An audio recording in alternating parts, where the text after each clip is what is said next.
Okay, we're being recorded. And then a condition that's likely been around for a long time, but only recently separately tracked, which is myopic maculopathy. And it's the most common source of new blindness in various countries in Asia. So it's a big problem. And I'll just point out it's a bigger problem than we have a solution for, in the sense that, if we all started controlling myopia now, and let's say or even if we didn't, those kids that are developing -6, -7, -8 by the end of college, and maybe they're stable at that point, 30 years later, what's going to happen to those eyes? Is there any way to protect those eyes from developing some of these conditions? They're sort of baked in the cake that they've baked by the age of 21. And that's worthy of some thought. Is there a way to protect these eyes once the risk has been loaded in? I don't have an answer for that, though. And we are stuck.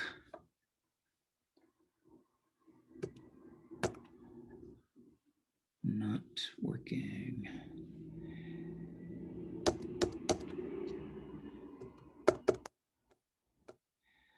Well, after I got the warning I was being recording, it froze the slides. And don't see how to get out of that. I'll take some help from any technical folks there. I think that you have to just leave the sharing screen and come back. Okay.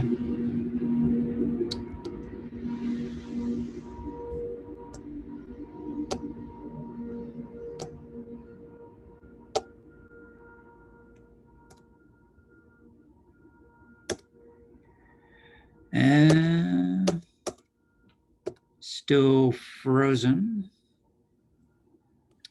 Okay, if you put your mouse on the left-hand side, the bottom left, you may see some arrows showing up, and then you may just click on these arrows to advance the slide.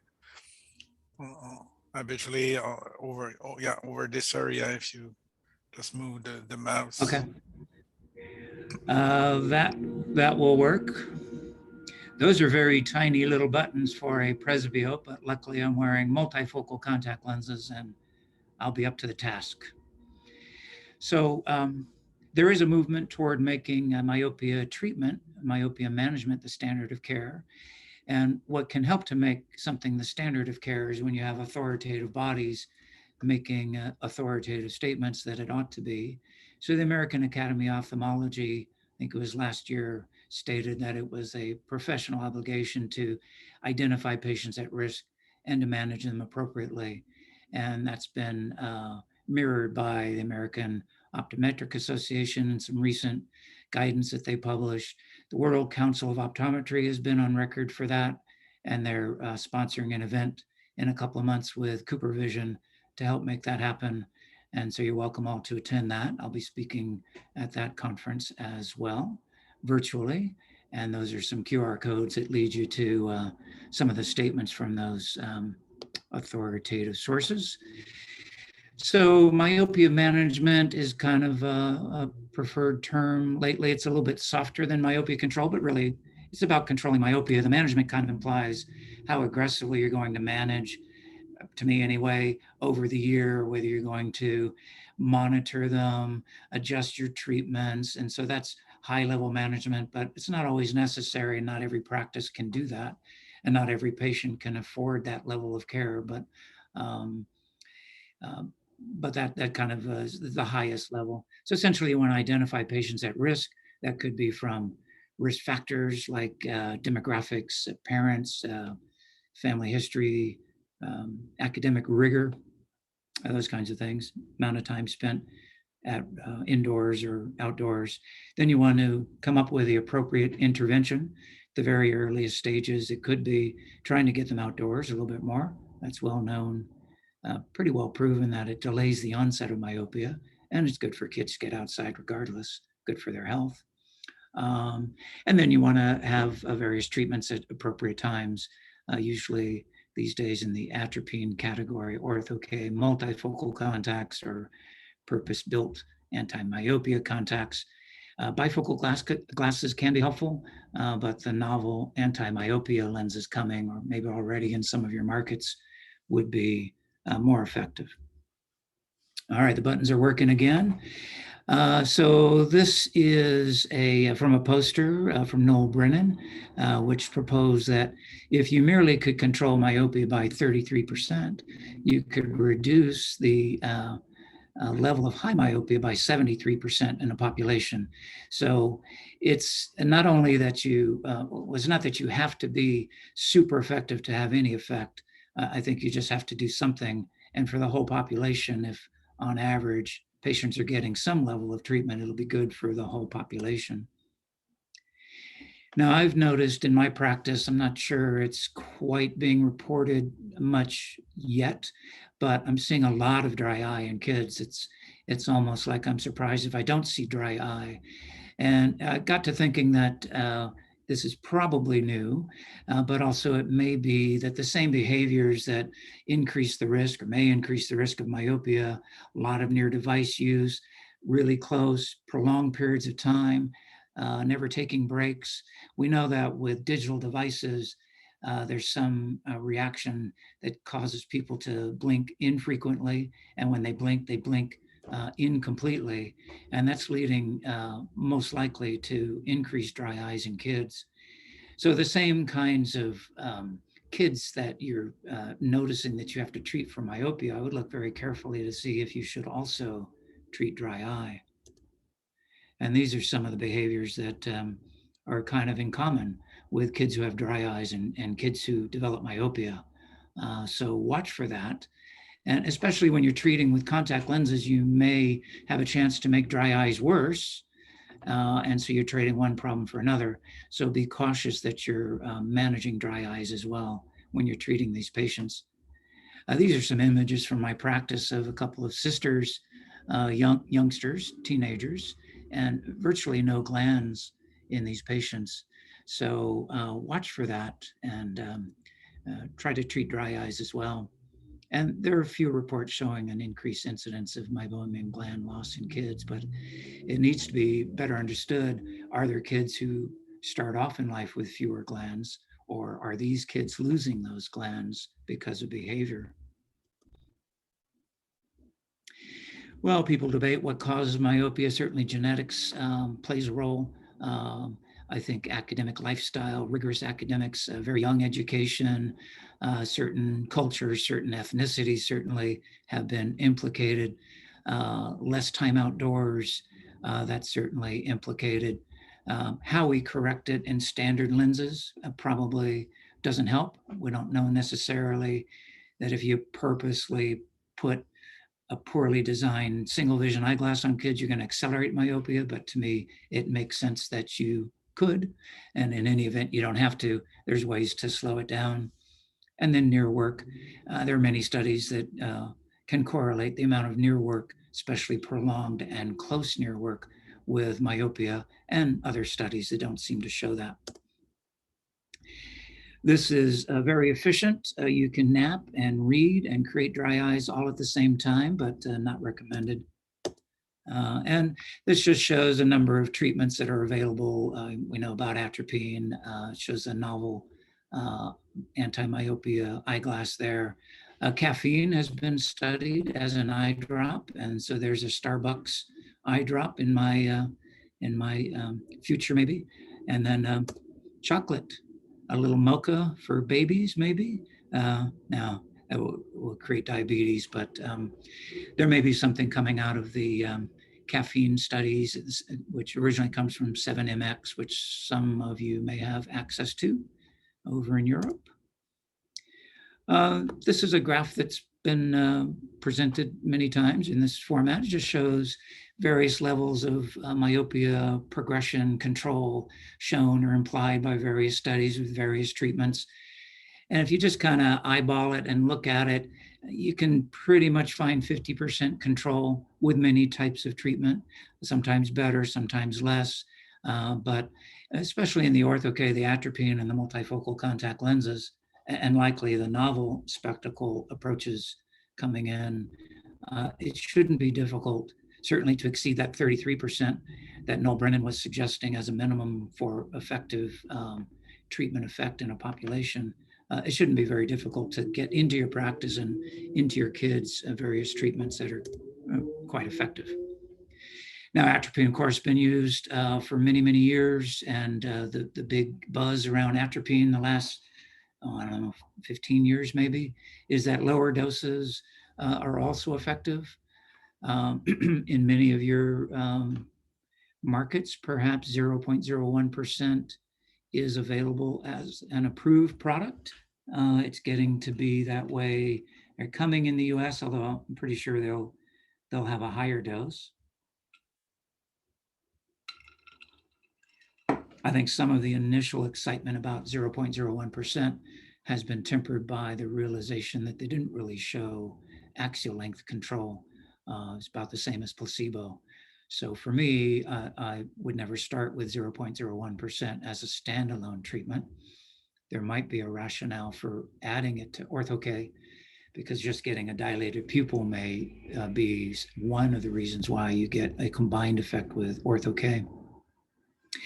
In any event, what they found is that with higher doses, when you abruptly discontinue them in a clinical trial, you get a rebound effect. And they never really looked at, well, how can we make it so we don't get a rebound effect? They just abruptly discontinued it. So clinicians are lacking a study to show them how they should discontinue. Would tapering be a good strategy, and how should you taper? And a study that's nearing completion, I think, in Europe is going to try to answer that question. So we'll have that shortly, I think. I would start with a higher dose, but if you can't get a higher dose, I certainly would encourage using 2 drops of 0.01%, just have 5 minutes or so between the doses, and that likely is a more effective dose than 0.01. Be the same thing if you had an aspirin tablet, cut it in half, take one half, take another half, you've taken an aspirin. So higher dose, likely more effective. And that's a graph showing the performance of 0.01% in the ATOM study, ATOM 2 versus placebo in terms of axial length. So it would certainly be a good reason to try something higher than that. And later studies support the use of higher doses, but you do have to be cautious about how you discontinue. Now we have choices when we fit contact lenses, single vision contact lenses. These are some optical profiles of some common soft lenses that are single vision lenses. And they're showing a lot of minus in the periphery. And to me, those are essentially near center multifocal contact lenses with minus ads. And I actually use those in my practice to try to treat hyperopia. So yeah, I'm not going to put this type of lens on any kind of progressing myopia, because it's just, why add minus in the periphery when you don't have to? And this just kind of illustrates that. These are optical profiles of various kinds of contact lenses that have been in several different studies that I've been associated with. And this isn't the entire story, but the lens with negative spherical aberration was associated with rapid myopia progression. That single vision lens there with a very flat optical profile had minimal axial elongation or myopia progression. And then the lens with plus in the periphery controls myopia, as we know. So don't add minus in the periphery if you don't have to, and you don't have to. This was our earliest published study with Chris Wilsett and Marie Liu of a pair of identical twins that came into the practice right around when we were getting ready for our study, our randomized study. And we randomized them into single vision AccuView lens versus AccuView bifocal. And what we found is that the kid with the standard lens, standard of care, you could say, doubled her myopia in that year, while the twin that had the Acuvue bifocal had a reduction in cycloplegic refraction. We acquired the IOL master in the middle of the study and found that in the second year, not only did their myopia slow, well, in the kid that switched to the bifocal, but each child had a slight reduction in axial length. Likely was the first time a reduction in axial length in a growing child was observed. This is our randomized study. We started planning this 20 years ago, finished it in 05 or 06, something like that. It's just a one-year study. It took about 10 years to get it published, I think, because the findings were so shocking at the time. Didn't really shock me because it kind of matched what I was seeing in my practice, matched what we saw with the twin. So, but it was, I guess, a shocking finding: 72% less myopia progression, 80% less axial elongation in a double-blinded, randomized controlled clinical trial. Anyway, that's what we found there. And it's been speculated after, along with the skepticism that greeted it even before it got published, that maybe the findings were better because it was an older population. I never discriminated against young adults in my practice. If they were progressing, I would treat them. And they certainly slow with time, but we had kids up to age 18. So if I took out those kids and just left it, let's say age 8 to 15, we found the same absolute differences: 0.56 diopters, interestingly enough, 0.19 millimeters in difference between groups, the same percentages. So at least in my analysis, just looking at it briefly, there wasn't any difference if it were just a younger population. Others have said, and in many studies, you see that you get a treatment effect early and then it fades over time. There's reasons why that might happen even with effective treatments. But I looked back at it and found that in the first 6 months and the second 6 months,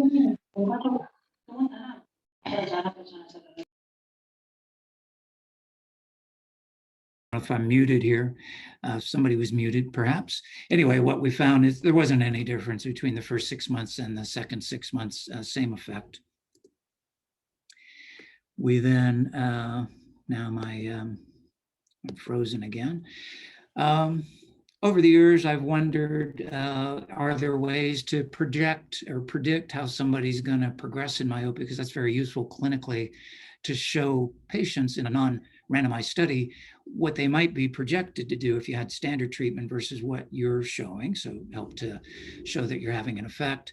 This is from a paper from colleagues at BHVI, probably Vision CRC at the time, just showing a graph of expected changes over time in a rapidly progressing group of spectacle-wearing Chinese kids. And so I used the formula from that paper to develop a progression or projection tool called Myopia, and others have used it. You have the BHVI calculator, I believe, that uses that and other data. Myopia Care, a European site you're familiar with, has some projection tools. That's my calculator there. And then Myopia Profile, of course, has a lot of useful tools as well. And invariably with any of these, you can debate whether the formula that was used is fair, or is it a reasonable expectation of what you might expect. But invariably with all of these taken from the data, there's always a slowing over time. So it's not showing a straight line against which you get a treatment that would sort of expand over time. They're both slowing over time. So it's a more fair treatment analysis than if you just go pre and post. The other thing I like to use clinically and in papers is to look at what would be expected for axial growth in just a normal emmetropic child. This is from a paper from Carla Zagnick that has some formulas that I've used clinically, and you can see those there and you can access it there. And so essentially what you can do with that, you can put it into your spreadsheet and you can create a table, or you can create graphs that will show you. This is particularly useful for ortho-K if you're tracking axial length. If I think that if it's reasonable to think that if you can limit axial elongation to what would be expected at that age, if that child were an emmetrope, that's likely a very nice clinical success. And you can see those numbers decrease over time. So you get more elongation without a refractive change when you're younger as well. So just be aware of that, that if you have a little bit more axial elongation than you might have expected for a 5-year-old, you may be still doing okay. But as they get older, you should up your game and try to make sure that you attempt to beat imetropic growth or match. Either one would be better than what was done before. So I did use the projection tools from that paper as modified in my Myopia app to create what I called at the time virtual control groups, which are, I guess, starting to be used a little bit in our field. And so these are the results that I found in the control study for kids who continued on in the practice, either stayed with the bifocal contacts or switched from single vision to bifocal contact lenses. And before I did the virtual control group, I didn't have any control data after the end of the year, because once they weren't compelled to be in a single vision lens that was letting them progress at 3/4 of a diopter, none of them wanted to stay with a single vision lens, or if they did, they left the practice. So everybody was in a bifocal contact. And what you can see is that in contrast with some studies, and it's not, it's not a study per se when we're tracking them afterward, there's no more control group, but as they continue with the same kinds of treatments, their myopia progression is virtually zero, pretty much the same every year. But what we've added with a virtual control is for every kid that was in this second year data section here, we created a virtual control based on the data to speculate on what those kids' progression should have been with single vision lenses. And so that's the virtual control. And it matches patterns that you'd expect, for instance, that it's going to slow over time because they're aging. So I think it's reasonable.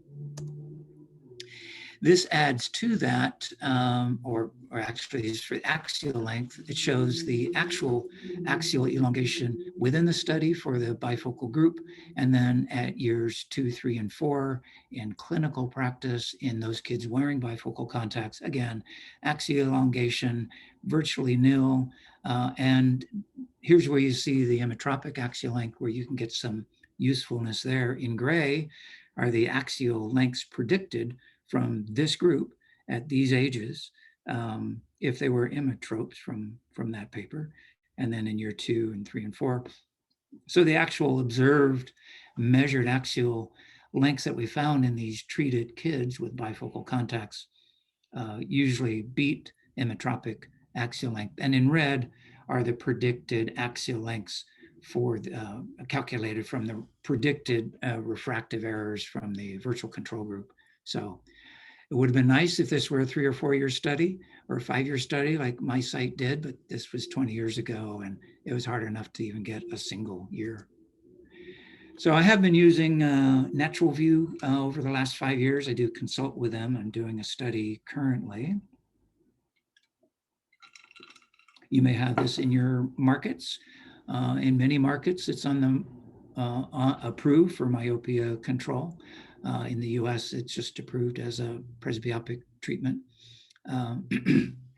Anyway, it's a distance center daily disposable contact where the plus starts very close to the apex of the lens and increases rapidly. So in my mind, when I'm trying to design a contact lens in a custom lens, for instance, and I'm trying to get more treatment effect, I will try to shrink the center zone and I'll try to increase the add. So it should be a design that would work well.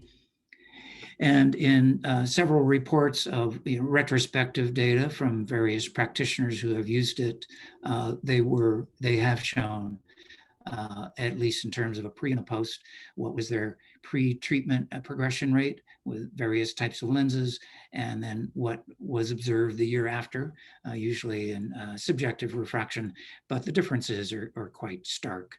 And Naturally, they need a randomized controlled clinical trial, and that's in the planning for 2022, I believe. So stay tuned on that. This was a poster that we did at the BCLA, and just showing the data from a number of practices all compiled together, and showed a similar kind of effect in that in terms of a pre and a post analysis. There was a big difference in progression in all of these practices when switched to natural view. In addition, I did put in a virtual control group here with my data separated out.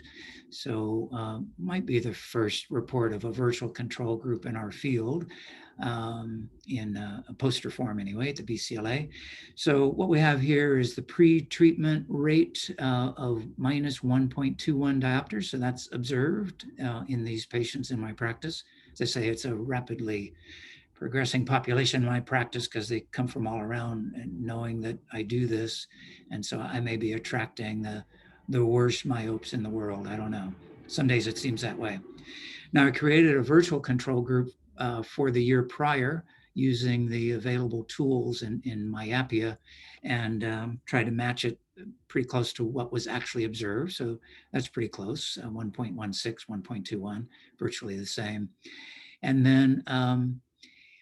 then projected that forward, which would show a decay in all of those projection tools. What should they have progressed in single vision lenses in the year during which they wore the natural view? And it projects they would have gone by 0.97. If I'm hearing an echo or something. Maybe that would be, maybe when it gets real dramatic, we get an echo, you know, like 0.977777777. I'm not sure. Anyway, afterwards, the observed progression was 0.22.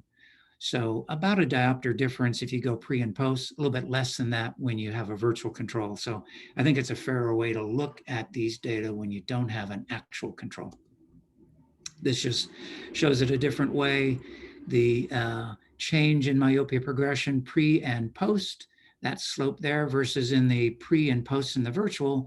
Of course, that's just an age decay there, and that presumably is the treatment effect. So you can create your own virtual control groups, or you can just try to factor in that if you had not done anything and kept them in a single vision lens, they likely would have progressed a little bit less, just because of the aging effect. You've all heard about the MySight lens. It may be in many of your markets. Their studies are still ongoing. It's the longest study in the field, with very nice design and very powerful results. So, you know, 50, 60% control of myopia. They've also done some things where they switched patients from the control group to the treatment group, and showed the same kind of slope afterwards. I don't think they observed any evidence of any kind of rebound effect, and axial length, same story. So a nice lens, single vision, or rather a daily disposable, I should say, and available in many of your markets with the strongest evidence in the field, I would say. This is just an infographic from my mates at BHVI. Earl Smith and I contributed to this, and it just shows the value of refractive measurements versus axial length. And you need to do each, but it's really nice to have axial length for various reasons when you can. And that's basically really, when you think about it, our only reasonable goal is to limit axial elongation. That's where you might have a chance to affect future pathology. We can be very precise with, especially optical biometry, refractive data, even in clinical trials with rigorous protocols. I think they project only maybe accuracy or precision to about a half diopter. So when you're trying to make a rational choice about, you know, at 3 months' time, are you getting what you thought you were going to get? Refractive error is really just too messy. So axial length allows you to do that, or allows you to think you can do that. So I recommend it, but I don't recommend that you don't do myopia control just because you can't have axial length in your practice. Now, you may want to have axial elongation measurements, but maybe you don't have it, maybe can't do it, too expensive, not ready for it. You can always co-manage, I think, with ophthalmology in your area, and you can explore that. But I'm always encouraging all practitioners to do some level of myopia control or myopia management. Now, aggressive management implies you're going to monitor and change your treatment and have axial length. But if you just treat in some way that's better than it used to be, you're already helping those kids. You can, of course, use ultrasound. Kids may not like it, and you may find that it's just more difficult than you might like for kids, but certainly practitioners do that, and you can certainly get good outcomes, and the newer models attempt to create precision in those measurements. So that's worthy of consideration. This just shows one pediatrician's method for stabilizing a young child for some kind of examination. It looks like he's choking her out, but so I don't necessarily recommend that, but he's smiling, so maybe it's working well. Immersion ultrasound is great for cataract surgery, and it's super precise, but I'd hate to think about doing that on a kid. Certainly this kid down here says, "You're going to do what to my what?" And they do like to bounce around, frankly. So even with ultrasound, or rather with optical biometry, this is the LensStar that I collaborated on, and this is their myopia model. But even with that, when it's tracking and it's trying to get a precise measurement, kids are bouncing up, and I don't know why they have to bounce up and down, frankly. But it can be a challenge even with optical biometry, but you can almost always get good, reliable measurements if you talk the kids into at least a little bit of cooperation. And there's a number of these models on the market from various companies. Some of them combine topography or autorefractors in there. They all have a capability of tracking over time. So these are very useful tools for patient education to show what you're accomplishing with your treatments. And as I mentioned, as far as I'm concerned, it's easy to control myopia. You don't have to do aggressive management. You don't have to have axial length. Even these monkeys could control myopia if you could get them to put a contact on an eye. Just your favorite, monthly distance center multifocal contact that hardly any kid ever doesn't like, and frequently would come out on a questionnaire as being subjectively equal in quality to a single vision lens. You're going to get 40% without breaking a sweat. So just do something. It would be my advice. And then you can always add treatments as you get more and more experience. Got a few cases here. This one's an interesting one. I call it the very tall boy with incredibly shrinking eyes. With axial length, you can find some interesting things like shrinking eyes, which years ago nobody ever believed, but now it's known that eyes can shrink very rapidly, optically anyway, likely through the choroid thickening in response to defocus signals. But this was a kid that was started on one eye with a bifocal contact, and eventually we did two eyes. And at some point when we went to a higher bifocal add, he started shrinking quite remarkably. And this sort of looks like a clamshell here. On the top is the axial length change. On the bottom is the refractive change. And, if you just had the refractive data, it's non-cycloplegic, it's mostly subjective. You can't really compel any of your colleagues to believe that you had this massive amount of myopic reduction in a growing child. And by growing, I mean, he's like 6'6" at age 14. I mean, it's like, how you doing today, kid? Yeah, it's really quite difficult to comprehend. But so in the face of a massively growing kid, and we think there's some correlation between eye length and height, not so much eye length and myopia, but in the face of growing like that, his eye was shrinking. And 0.64 reduction in millimeters over just a couple of years. And at age 18, we just put him in a single vision lenses, and he's been stable since. So interesting finding. Don't always see this amount of shrinking, that's for sure. Now, a lot of people were wondering or worrying about COVID and how it would affect myopia, and certainly all around the world, we're seeing reports in large populations, there's greater prevalence, greater incidence, greater progression. And for all the obvious reasons, they're not outdoors. In California, it was very strict. The only way you could see the Golden Gate Bridge behind me in California back a year and a half ago is with a picture like that. They wouldn't even let you outdoors. So kids weren't doing sports. They were on devices, they were on phones. Should be a bad environment for myopia. And I couldn't see any of these kids under treatment, but the first 10 kids that came back when the lockdowns ceased, all 10 of them under different treatments had zero myopia progression. I thought, well, that's pretty impressive. 10 consecutive patients with zero. I don't really expect that. I'm shooting for that, but I don't expect it. So I thought something interesting might show up if I tracked more. So we got up to 64 consecutive returning patients under various treatments and looked at what was their myopia progression during the 6 months roughly of lockdown. And for the whole group, it was minus 0.04 diopters. I mean, I would take that any day of the week to get that kind of average in a young population of otherwise progressing myopes. Axial length for the whole group plus 0.08. I mean, that is just actually seemed like it was actually better than average. And when I look back actually at their prior 6 months from the prior year, it did come out as a little bit better, not statistically, but it was a good 6 months. So that's why I titled this paper in review of myopia management, Covidopia or Covidnopia, because I just like to play with words. And I wasn't finding any COVID influenced myopia in many of my patients under treatment.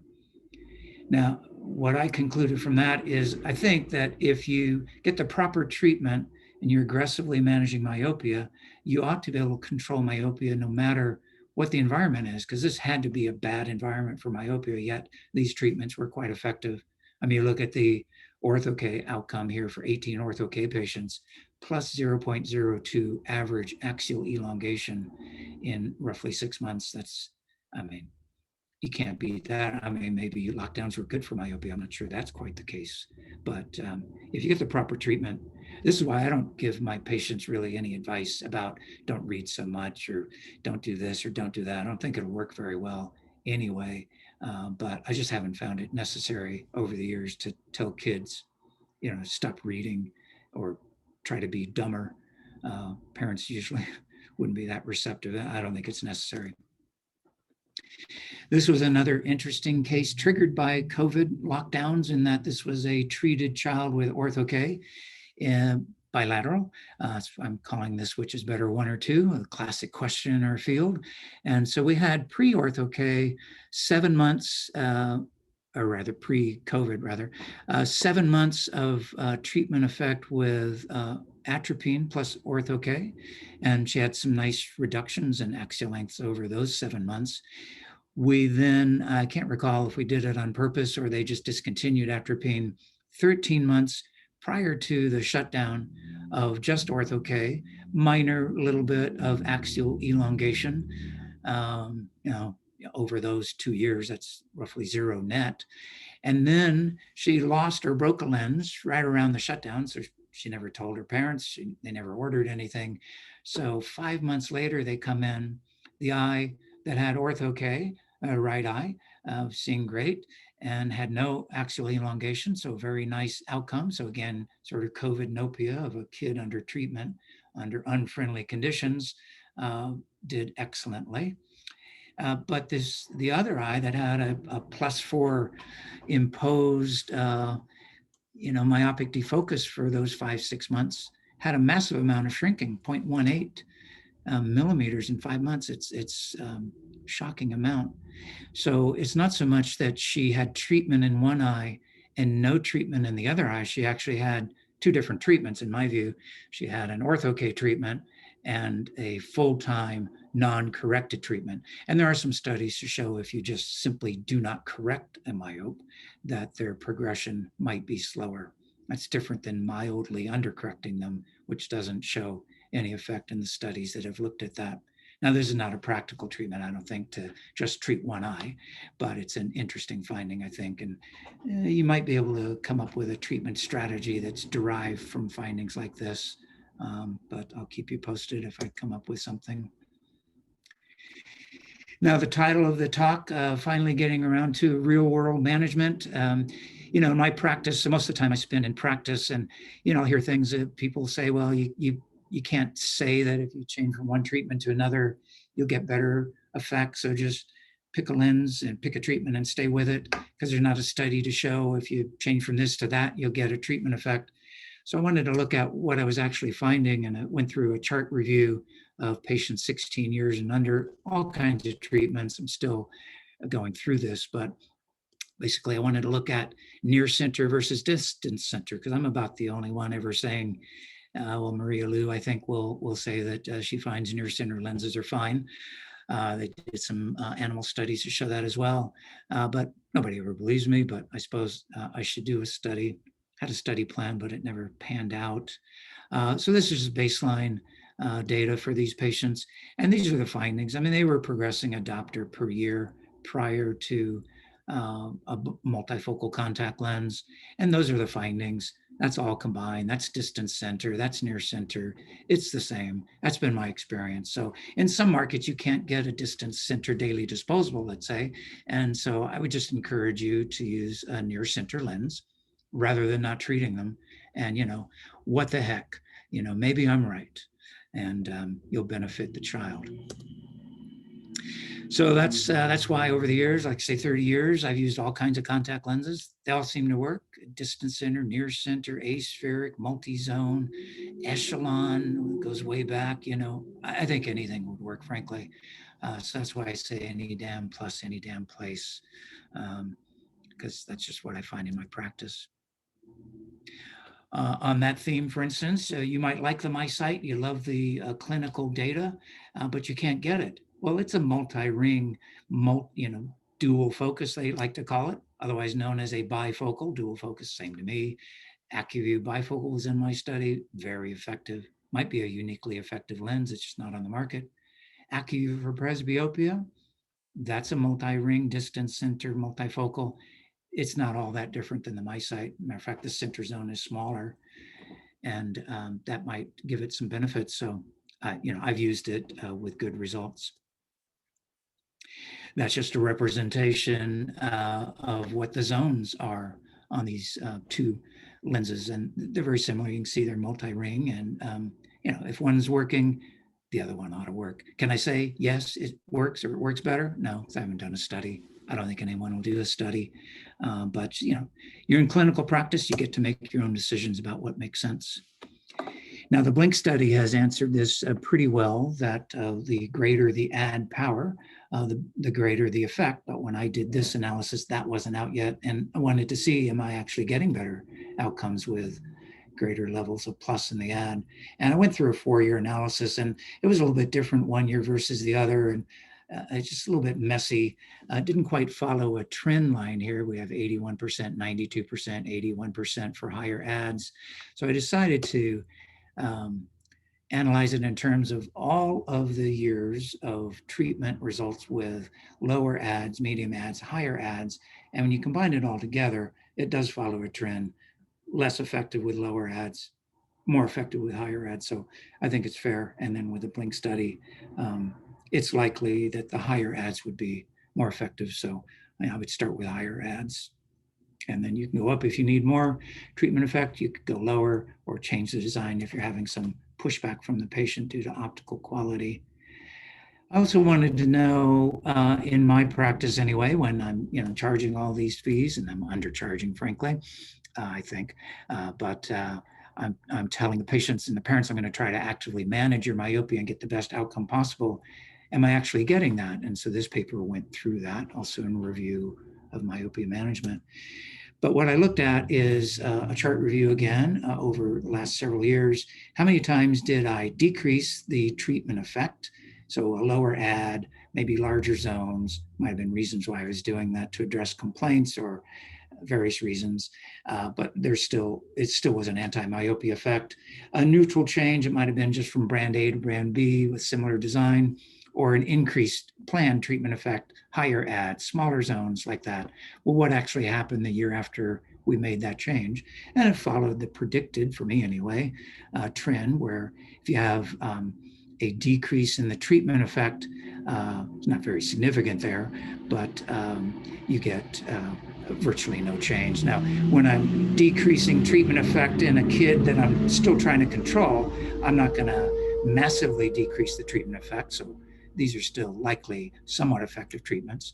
But a neutral change, we found that kind of a neutral change, these were assigned categories before I looked at the outcomes, but the neutral effect had a little bit better effect the next year. That could just be aging, whatever you change from one treatment to another, the next year you'd expect, unless you went in the reverse direction, you probably get a little bit better improvement, which just captures the age decay. But I think what was most compelling in this analysis is that when I planned to get a better effect, I did. And that was the biggest effect there, 0.41, less myopia when I used what I thought was a more effective treatment. Now, just a few items to close. We're told that you have to over minus multifocal lenses. I haven't found that to be the case. But in clinical trials, you may have some rigorous protocols where you have to show minus and maybe keep giving it to them until they reject it. In clinical practice, typically, just with glasses, you try to give them as least amount of minus that still gives them good vision. So if I put a lens on that's the likely correct lens and they're seeing 20/20 with no complaints, I don't bother showing them a lot of minus. I suspect they would probably take some minus, but I don't think they need it.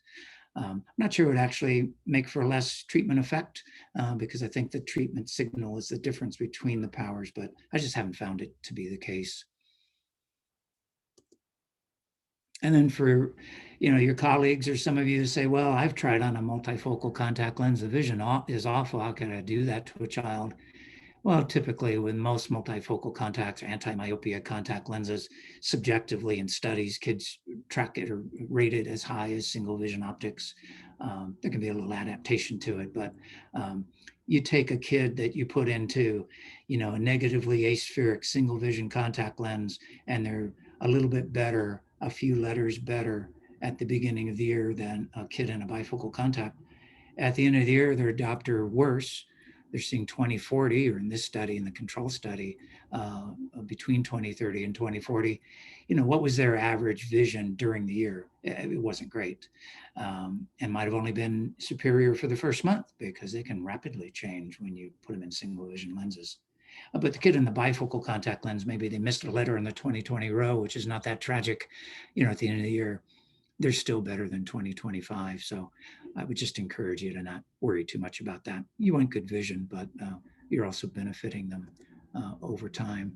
And this is just meant to illustrate what might happen in different scenarios if you don't treat myopia in terms of control with a rapidly progressing child. Maybe you end up a minus 10/50. If you wait until parents are concerned and you institute some kind of moderately effective treatment, you get a moderate result. Maybe you can start as they're decreasing in hyperopia with some kind of treatment. And I think when the spectacles come out, that's going to be a very reasonable treatment to start with. You can start to get some really significant projected results. Waiting until they're myopic, which is easier to do because parents recognize it and kids notice it, but trying to get a more effective treatment, 80% is kind of my average. So that's what I'm shooting for. You can still get a very nice treatment effect. And then, starting earlier always gives you a chance to do better. And so I would just encourage you, since you're really just changing the slope, try to start early and then get aggressive if you can, and monitor how you're doing, and always try to change your treatment choices if you're not getting the effect that you want. And it's fair with any kind of treatment to go through what are the risks and benefits. Well, the risk with contacts, daily disposable contacts with children, they do very well. Studies have shown they do better than teenagers, for instance, for obvious reasons. They're still listening to us and parents. Ortho-K, there's some risk, obviously. Classically, it's thought that there's the same level of risk of microbial keratitis with Ortho-K as with any overnight contact lens. Recent study out of Russia with Mark Bullimore and colleagues over there suggested that in a rigidly controlled high-level clinic with modern lenses and good training and all of that, the risks weren't observed to be any greater than soft lenses, daytime soft lenses, I believe. So, but parents will have seen that it's reported there's higher risk. You have to point that out, and it's always worthwhile with kids to be as cautious as you can, and you want to just make sure they're taking care of things properly. Now, what are the risks of not doing a treatment or putting on single vision glasses or standard contact lenses? Increased myopia progression and all that pathology that's linked to myopia. And so for me, it's a no-brainer. Control myopia. It's easy to do. It's fun, rewarding, and it likely will help your patients. And those are some resources for you. You're welcome to check out. And I believe that concludes my talk today. Thank you very much, Dr. Thomas Haller. I think that we have a panel of experts who could comment on that on these issues, and their maybe they can report their own experience or their own clinical findings. So I hope that Dr. Langis, you may start if you would like. Oui, merci beaucoup de me donner l'occasion. Est-ce que je peux partager mon écran? Si vous me donnez le droit de partager mon écran. Un petit moment, s'il vous plaît. Je vais vous donner ce droit. Alors. Bonjour, that's all I got. Yeah, sure. Comment allez-vous? C'est bon. Ça va bien. Okay. I should have mentioned, by the way, Langis's group has put out some papers that compellingly show that when you change the designs in rational ways to attempt to get more effective treatments, I believe they showed that in fact you do. And they have their Montreal protocol, or Le Méthode Montréal, that compellingly shows that when you use rational treatment strategies and designs, optical designs, you can get better treatment results. So I think Langis could add to that. And this is exactly what I showed. So let me just share the screen just to make sure that I have. Oh, this is the article we published recently about the Montreal experience. You can read our methods over there. I don't want to spend a lot of time explaining that. 3 pillars, in fact, just to summarize it: control of the environment, control of the blur, and obviously the control of the binocular vision before anything else. So we retrospectively look at 300 files of our patients, and we had multiple approach: keratokeratology, soft multifocal lenses, and atropine low dose as a standalone therapy. And you can see that we are a reference center, so we don't have the easy cases here. Our average myopia was already around 4 diopters, between 8 and 12. We evaluate the pupil size because we based our orthokeratology design on the pupil size. We were half and half Caucasian Asian. So we compared as for the orthokeratology lenses, because the design is very important. And we strongly believe in our clinic that, you have to balance the treatment zone and or the center distance of the soft multifocal lenses with the pupil area. And if you look at the lenses we use over the years, the Paragon CRT, the first one, the non-customized one that is available now in the market, but it was the old regular Paragon CRT. on topography, because this is where you have to look at, even if the design is the same, both corneas will not react the same. So you have to measure on the cornea. And I think that I showed the, here. So on the cornea, on the topography, you evaluate the treatment zone and the width and the power you generate under the reservoir. So it gives you, in fact, the add power from the correction up to the top of the plus power you bring, in fact. So we compared those ones, and we decided to analyze Paragon outside of the other orthokeratology lenses, which are very similar. Our custom design, 7-curve design, every curve is modified according to the cornea we have in, so it's fully customized to the patient. And we had the Pre-Lens DRL prevention for myopia with a smaller treatment zone, very similar to our design, and the Dream Lens, which is commercial lens available from Bausch & Lomb, also with a very small treatment zone. So these are very comparable and highly comparable versus the Paragon CRD. And if you look at the flattening and by quadrant, there's a significant difference between the CRT and the other ones. And as for the overall efficacy over time, it's highly comparable at 12 and 24 months. And as Tom said, because everything he said is right? And you know, it's really a very good lecture you had today. Very good summary of what goes right when you do myopia control the right way. So at 12 and 24 months, we had a little bit less effectiveness at 24 months, but we were in both cases. And in any case, we were able to control axial length with any method we use. So that echoes to what Tom said. You know, try something, even if you don't have the best way to do it.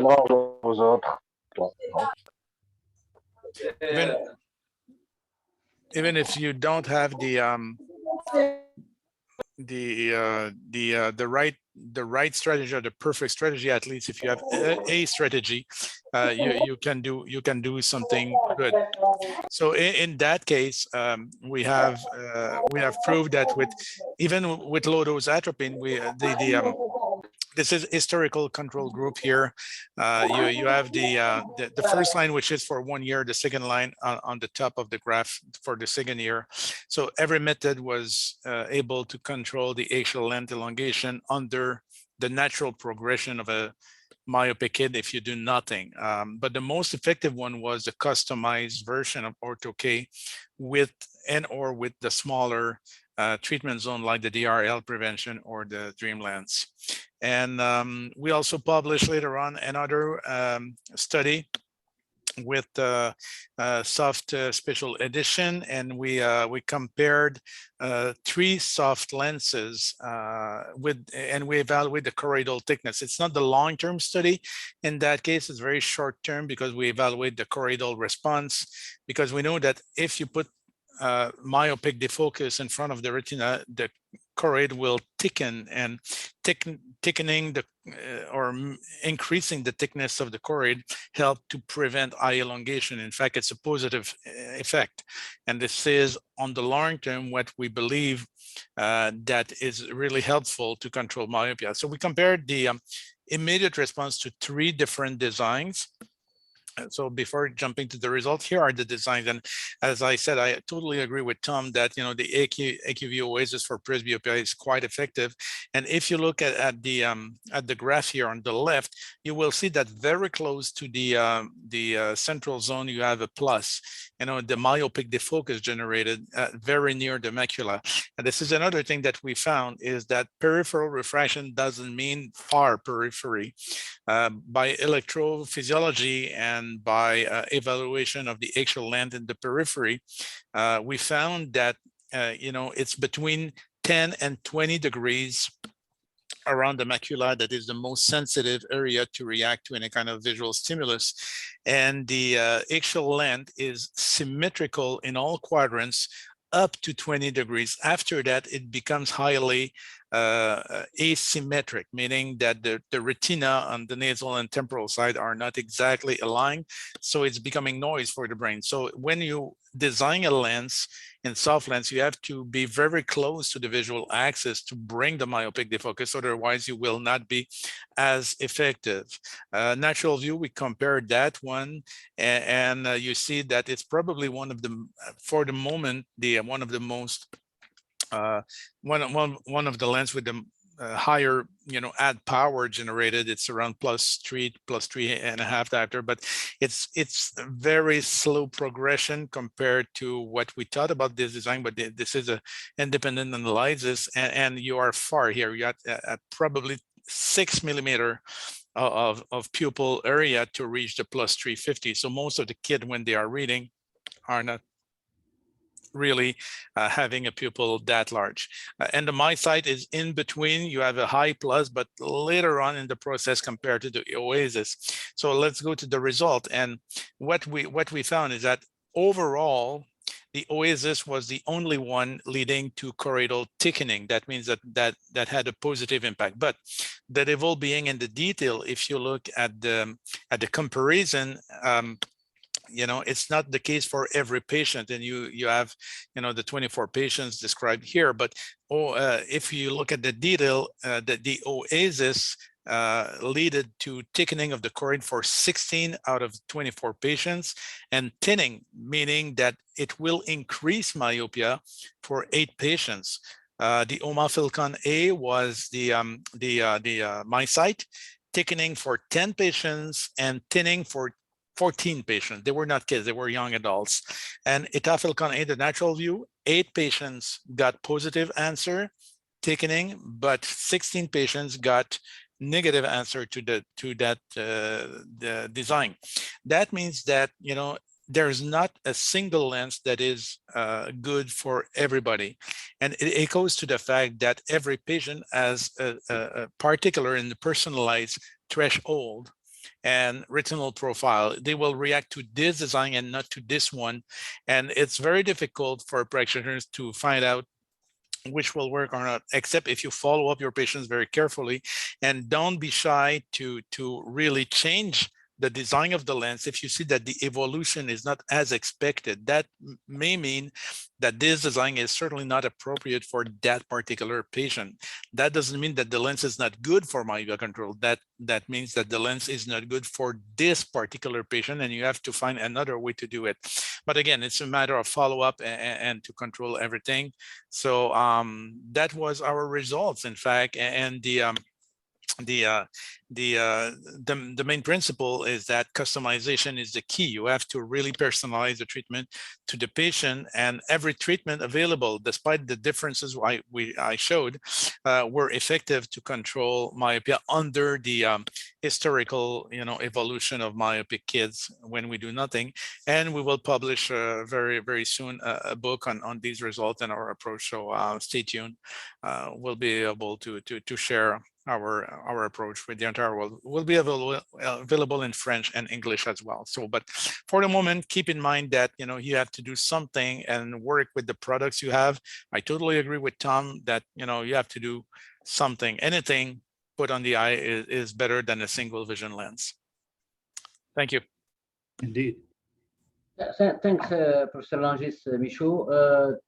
I think that the many works have been done around the world, and now there is a kind of consensus about dealing with this myopia control. But I would just put a remark to Dr. Thomas Saller.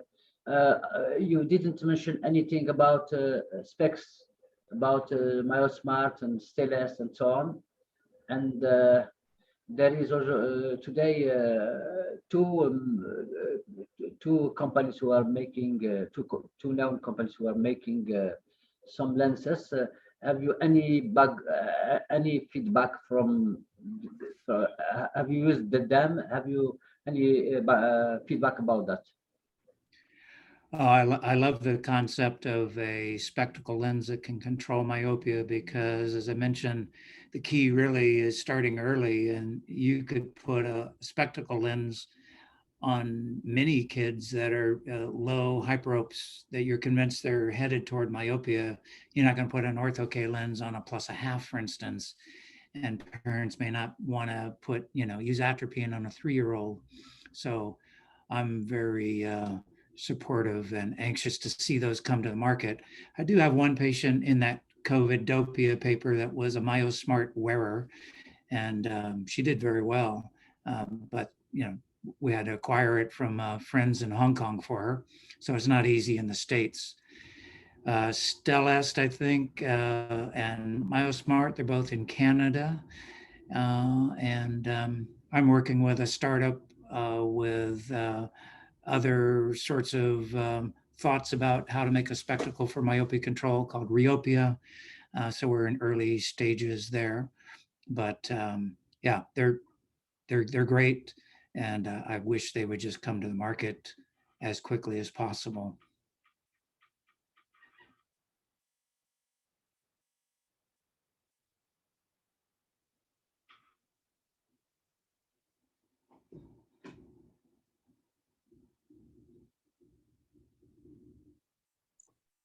I can comment on the glasses because we are fortunate to have them here in Canada.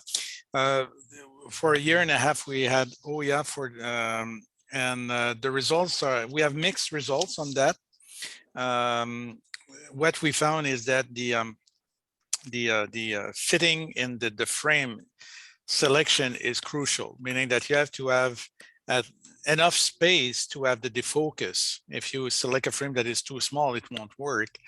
The other thing is that if the glasses are just sliding on the nose, it won't work. So you have to adjust the frame very tight, make sure that the lens is well centered all the time. The other thing that is very crucial to understand is that with these glasses, you have to respect 10 to 12 hours of wear every day. Otherwise, the lenses will not be effective. So that's a lot of hours for the kids, and especially if you have a -2, -250 patient, and this is what we found during the pandemic. I agree with Tom that those in contact lenses did not evolve a lot, despite the fact that they spent many hours in front of the computer. But those in glasses tried to remove the glasses when they were looking at the screen. And obviously, that's what we told patients 20 years or 30 years ago, but not the case anymore. We know that we need real accommodation to control myopia, but because they didn't wear the lenses as much as they would do, the control was not there. They were not effective, and we saw myopia increasing a lot by over a diopter during pandemic because they didn't wear their glasses. So fitting is crucial. The frame selection is crucial. The schedule of wear is crucial as well. And the stylist is a different technology. It's not only isolates focusing, creating myopic defocus.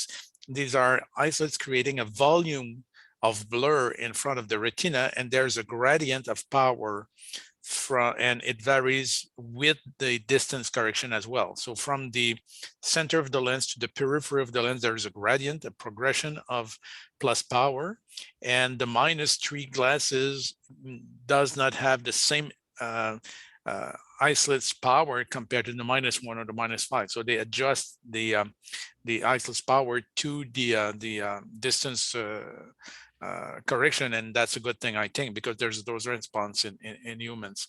So so complete different technology. We'll see. We just got these lenses, so we have no real experience except for 2 weeks, 2 or 3 weeks at this time. But it's not certainly not the experience with the Hoya was not deceptive because we had probably 50% of our kids still evolving just like with single vision glasses. So this is why, and I agree again with Tom, that for those who cannot be fitted in contact lenses or to have atropine, and even if they can have atropine, glasses, anti-myopia glasses are certainly a good way to go, but make sure to select the frame and compliance with the wear. But I think the other anytime, thing, Langis, probably is with masks, I'm finding, yes, sliding them down, and then you have this increased vertex, and I can't imagine these annular zones are actually getting into the eye, so yeah, sure. that may be affecting it. Yeah, and it creates a blur, and we know that blurring vision at distance is also generating more myopia. So with that, these are my recommendations for anti-myopia glasses. But as soon as possible, put these kids in contact lenses, no question. Yeah. I would like just to address a question to Professor Langis Michaud about choroid thickness and tining, technique and tining. How do you measure them with OCT? Yeah, so we add, it takes a specific OCT to have very good image of the choroid. So we use the Heidelberg Spectralis OCT with a deep scan. So we had very good images. And then we have a proprietary software that we developed with MATLAB technology to analyze these images, and not only the thicknesses, but the volume. And what we found, I didn't show by quadrant, but what we found is that under the macula, the subfoveolar, choroid is always thinning with any kind of lens we put on the eye. And that's expected because it's where the distance vision is corrected. So you generate a lot of negative spherical aberration and choroid just thin over there. But in the 15-20 degrees I mentioned, this is where the choroidal thickness increase a lot if you have the good myopic defocus signal. And it varies by quadrant. So the nasal and superior and temporal and inferior quadrant are not reacting the same. In fact, superior and temporal are reacting more compared to nasal and inferior quadrants. So it's not only the intensity of the signal, the plus that you provide, but the location of that plus in the retina. And recent findings prove that and this is why probably the concept of the volume of the focus in front of the retina will work better. But if you are concentrating the defocus in one point, is less effective than if you just spread the defocus over a certain area. Earl Smith talked about, the area around the macula instead of a location.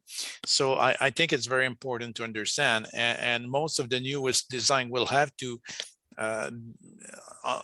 be made according to these new findings. Because actually in contact lenses, we are effective to 50-60%, but percentage is not the way to understand that. It's more the elongation of the eye, so between 0.1 and 0.2 per year, which is normal evolution for a kid. So we try to keep evolution in that range, but we can do better if we use products specifically designed for myopia management instead of using presbyopic lenses and trying to adapt them to kids. I think that the next generation of lenses, and we are just beginning to see them in a matter of 5 or 6 years from now, the products that we use today will be probably old and considered as prehistoric compared to what we will have as design. And the designs will have to respect the knowledge that we have now, and will have to be developed just for myopia control, because the principles are not exactly the same. Just like the EDOF lenses, if you look at the Mark NOV approach, they have 2 EDOF lenses, one for presbyopia and one for myopia management. But if you look at the distribution of powers, they are completely different. They are 2 similar technology lenses, but the plus is way closer to this visual axis in the myopia, in the myelo lens, the myopia control lens, compared to the presbyopic correction lens. And this is one of the approach that will work in the future to really design different, power profiles if you correct presbyopia or if you want to control myopia. It's exactly the same as for orthokeratology. Most of the lenses that we are using are made for the correction of myopia, not for the control of myopia. And this is why they rely on very large optic zone to eliminate halos and glare when you look at distance. But we want to have this halo and glare because these are positive spherical aberration. We have to bring this back in the pupil to generate more myopic defocus, and this is how we can be effective. And some studies begin to show that. Well, I guess we don't actually want the patient to complain about halos and glare. No, unfortunately. And Okay. there's a balance. There's a balance to respect. So I will tell parents, especially if they're used to looking at topographies and they are when they're experienced parents. If I have a kid, and you've seen the papers and maybe you've shown it or seen it yourself, Langis, is that you can have bad ortho-K, which is great for myopia. And so if I have a little bit of a decentered treatment zone, but they're seeing 20/20, I say, look, doesn't look quite as pretty, but they're not complaining, and look how well this eye is doing.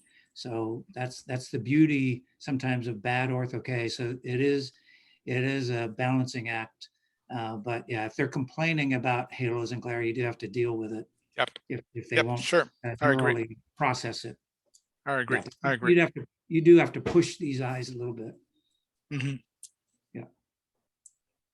Well, I am going back to Dr. Thomas Saller about you have a quite large experience on myopia control. Well, using contact lenses for young kids could be a problem if the management and the following up is not done quite well. And the second point is when, in your mind, in your experience, when the treatment should end, when the control myopia treatment should end, at which age?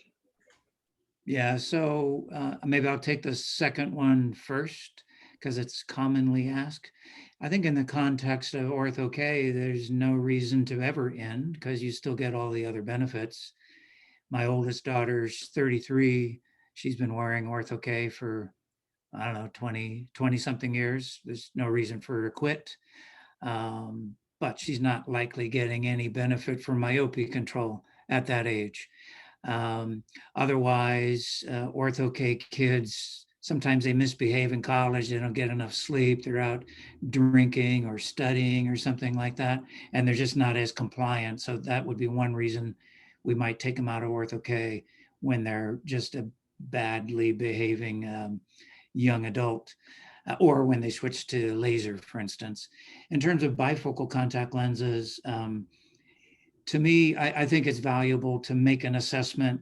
Are they inherently stable at age 21? Usually I start to question about mid-college. And if they have 2 or 3 years of just super stable, completely flat, I'm starting to think they're likely inherently stable. And so I will usually just test the system by reducing the effectiveness of the lens, decrease the ad or something like that, and just sort of ping their system and see how their eye responds. And if we see that there's no uptick in myopia progression when we test that, then usually I would take them down to a single vision lens, but with a flat optical profile if I can do that. The benefit to them is maybe a little bit better vision quality at night, 20 years until presbyopia of less costs to them, frankly. So I'll do that in their interest. Now, if for me, and Langis mentioned binocular vision, which actually is what brought me into myopia control in the first place, is looking at what I perceive to be the differences between kids with esophoria or adults, esofixation disparity, frankly. If they have that as an adult, they're still going to benefit from the plus, and they still use the plus. The people speculate whether they use the plus or they don't use the plus. A lot of studies suggest they don't. But I find that if somebody's got crossed eyes, and Kate Gifford has shown this, even with ortho-K, and you put a plus lens on them or a multifocal, or you do ortho-K, their eyes straighten out.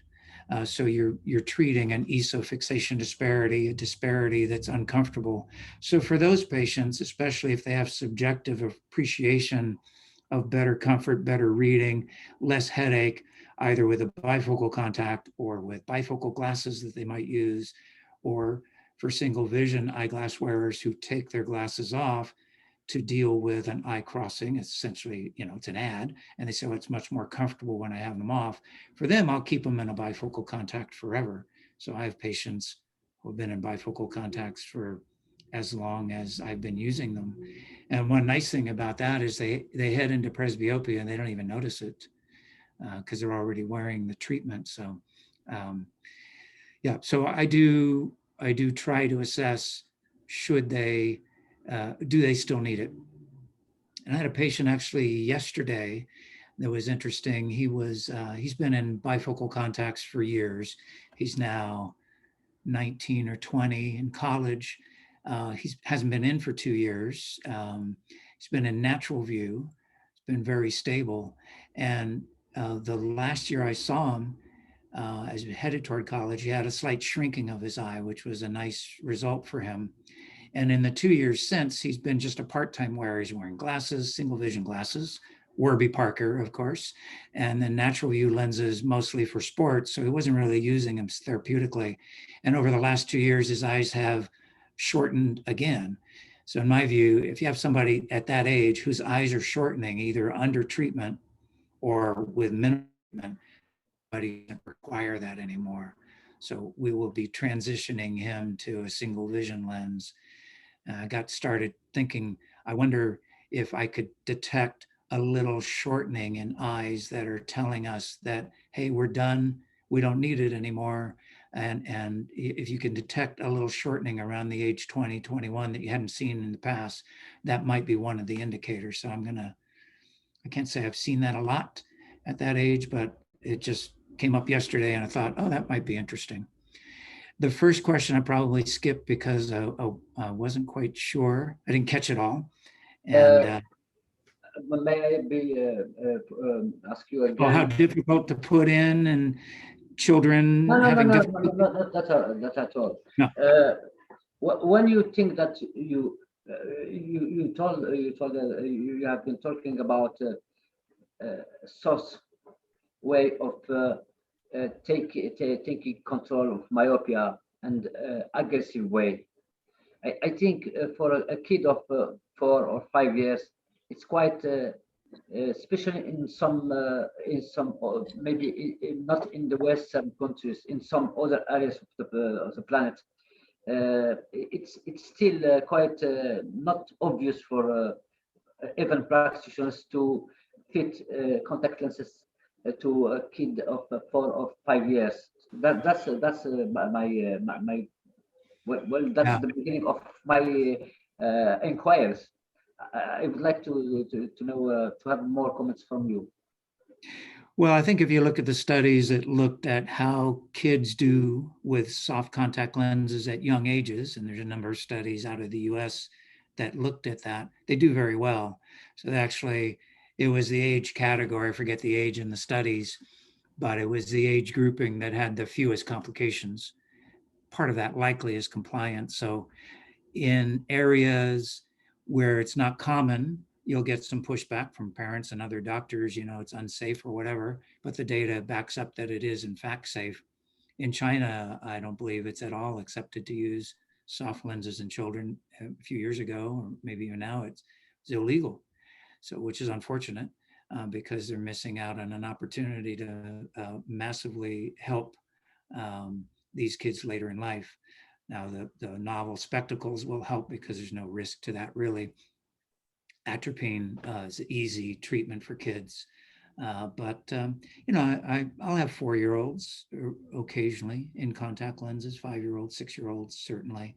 And it's more challenging, but they do fine. So, right. Yeah.